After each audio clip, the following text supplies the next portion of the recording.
Pessoal do segundo ano, tudo bem com vocês? Sinceramente, eu espero que sim. A gente está aqui para fazer mais uma correção da nossa atividade semanal, não é isso?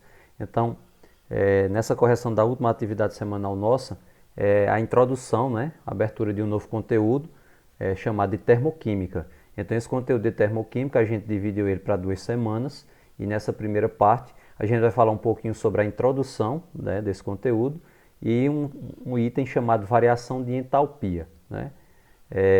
Essa questão aí que quando se fala em entalpia, a gente vai ter justamente uma continuação, né? Nossos últimos conteúdos foram falando sobre propriedades coligativas, e o ponto principal era as mudanças nas soluções, na medida em que você acrescentava e alterando a quantidade de soluto dentro dessa solução, né? A entalpia vai estar relacionada principalmente também em relação à quantidade de calor, à questão da temperatura, né? Esses aspectos, como é que eles se comportam e como é que eles comprometem a questão das substâncias, tá bom? Então, mais ou menos nesse sentido que a gente vai fazer o debate e a correção da nossa atividade semanal. E mais uma vez, fazendo aquele mesmo pedido de sempre, mesmo acompanhando. Caso vocês tenham dúvida, voltem, entre em contato. É importante demais a gente cumprir todo o ciclo, como sempre gostamos de falar. Recebe o vídeo explicativo, a atividade junto, se baseia nele, responde a atividade, mas é importante também acompanhar a correção da atividade, né?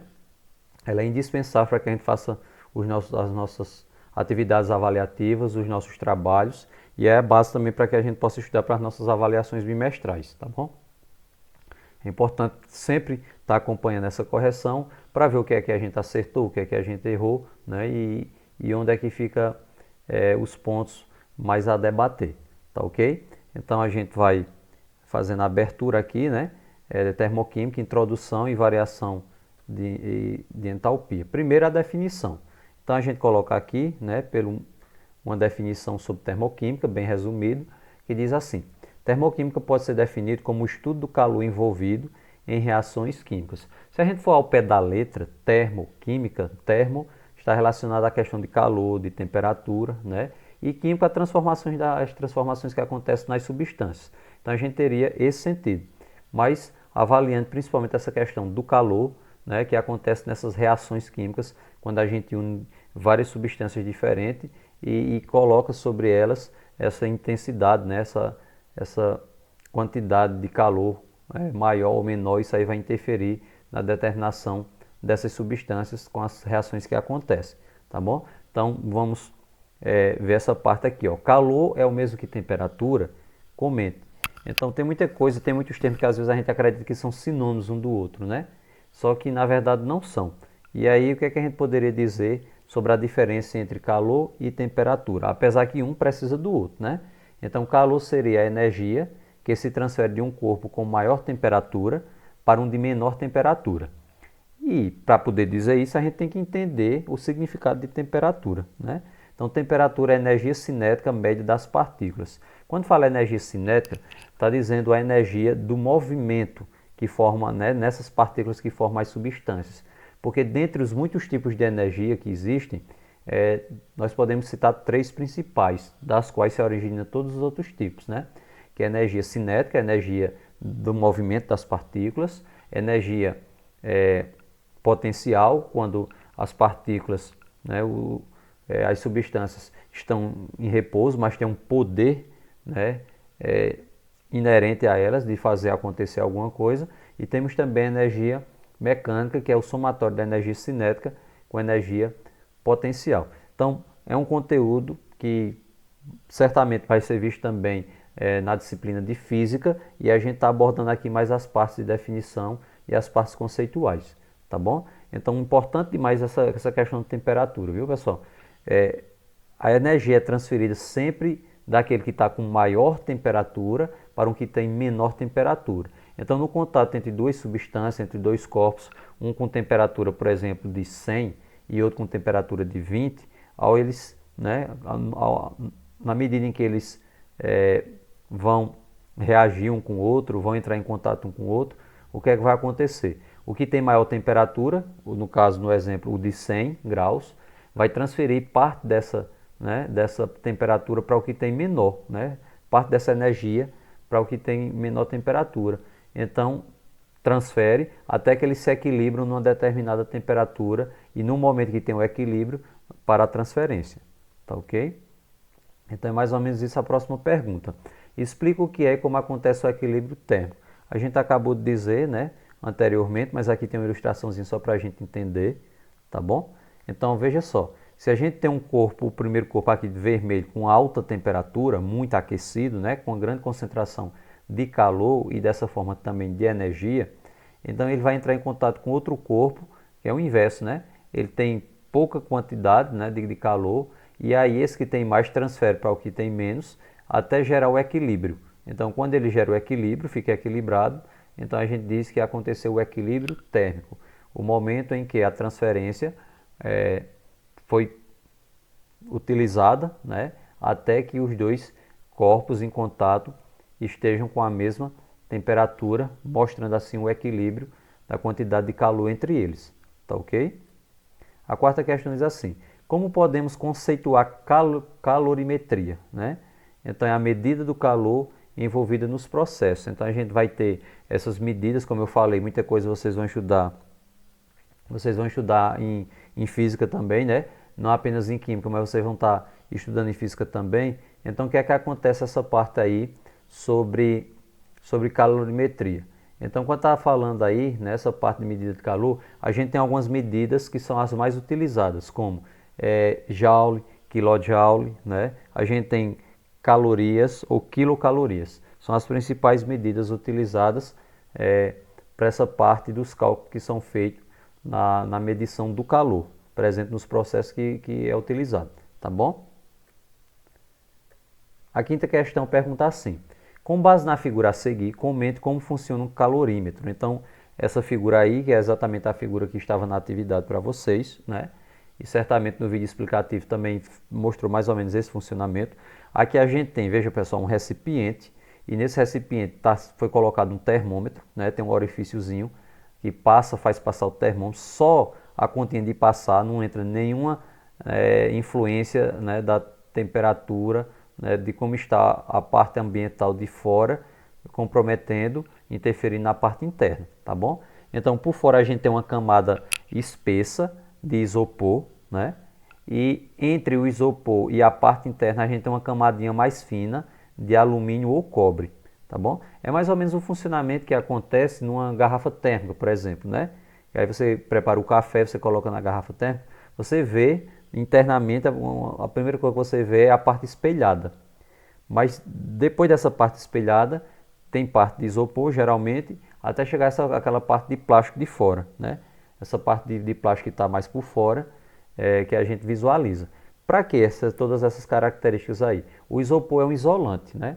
Então ele impede que a temperatura externa influencie, né? Entre em contato com a temperatura interna do recipiente, fazendo assim, dificultando assim esse equilíbrio, tá bom? E aqui a gente tem, veja, dentro do recipiente nós temos corpos trocando calor, né? Uns que trocam calor uns com os outros.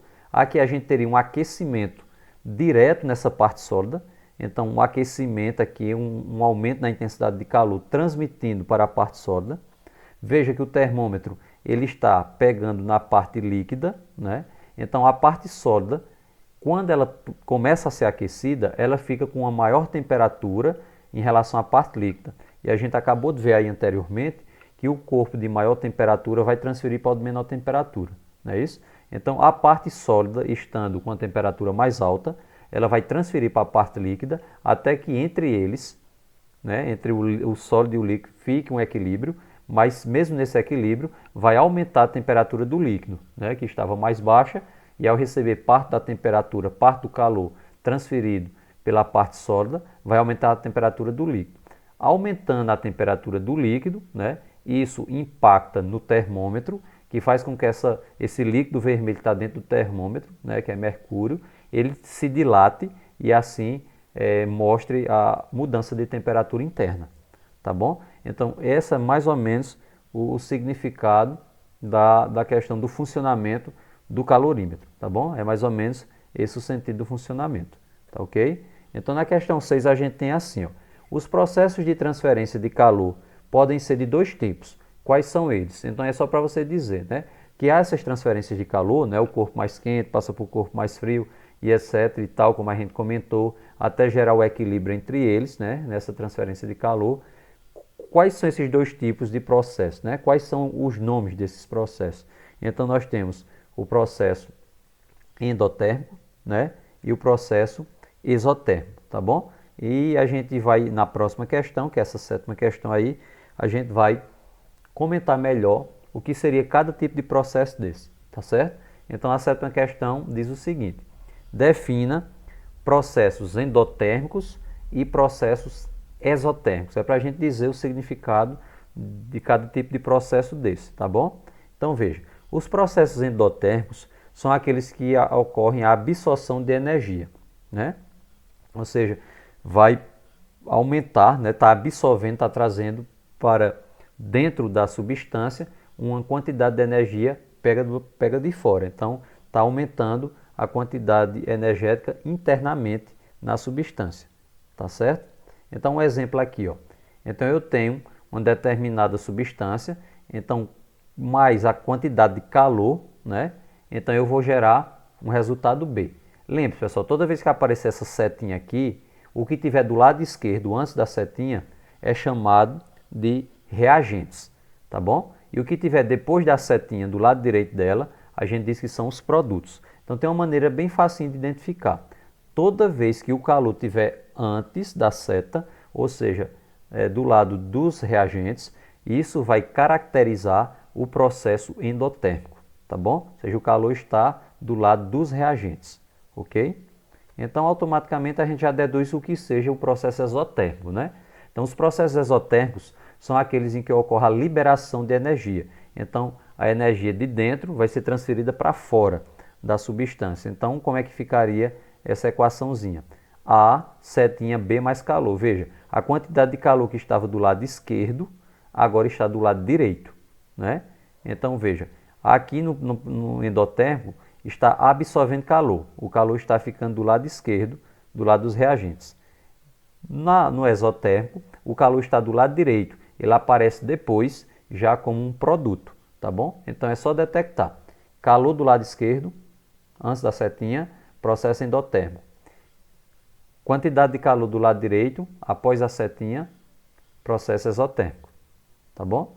Ele pede para a gente definir na questão 8 o que seria entalpia, né? Então, como é que a gente poderia definir entalpia? Veja só, conteúdo energético de uma substância, quantidade de calor, que é energia térmica, como a gente já comentou inicialmente, que o corpo tem dentro de si, né? Isso aí seria a questão de entalpia, né? Quando a gente vê essa quantidade de calor que vai ter internamente na substância. Então, a definição de entalpia, da forma mais resumida, seria essa que a gente está apresentando, tá bom, pessoal?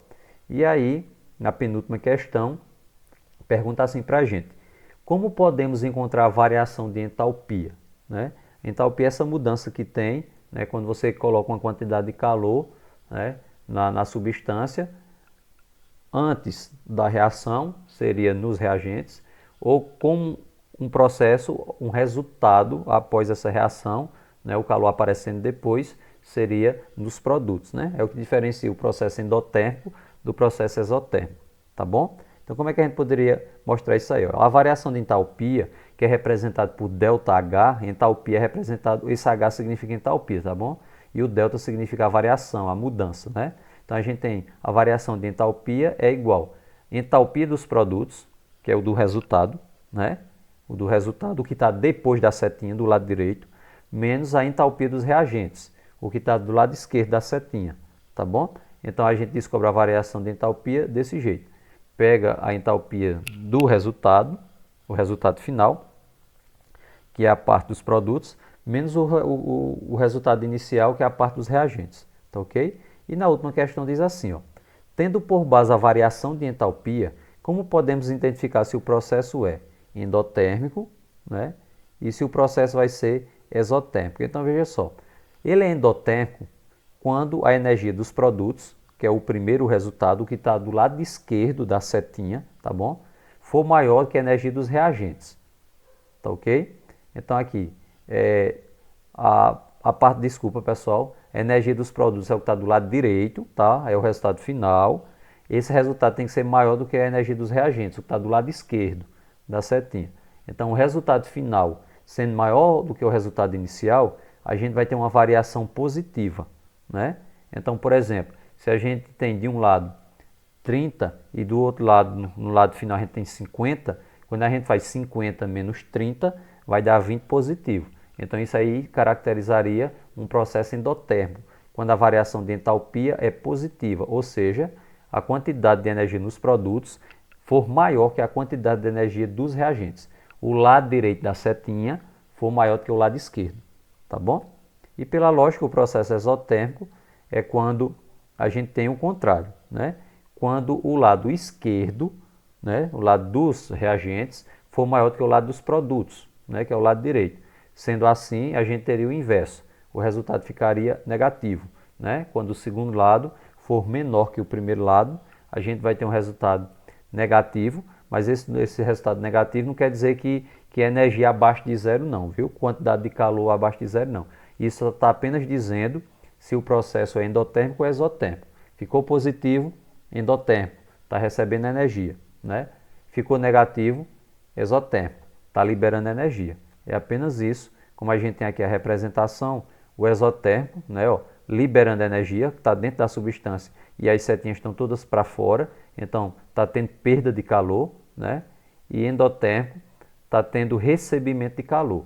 Então essa é a principal diferença para que a gente possa identificar esses dois tipos de processo, o processo endotérmico e o processo exotérmico. Tá bom, pessoal? Então, estou à disposição. Caso, né, tenha ficado alguma dúvida, podem assistir novamente. Quantas vezes você achar que é necessário assistir? Se mesmo assim ainda permanecer dúvida, não hesite não. Entre em contato para que eu possa tentar explicar da melhor forma possível. Tá bom? Então, valeu, um abraço a todos e até a próxima aula.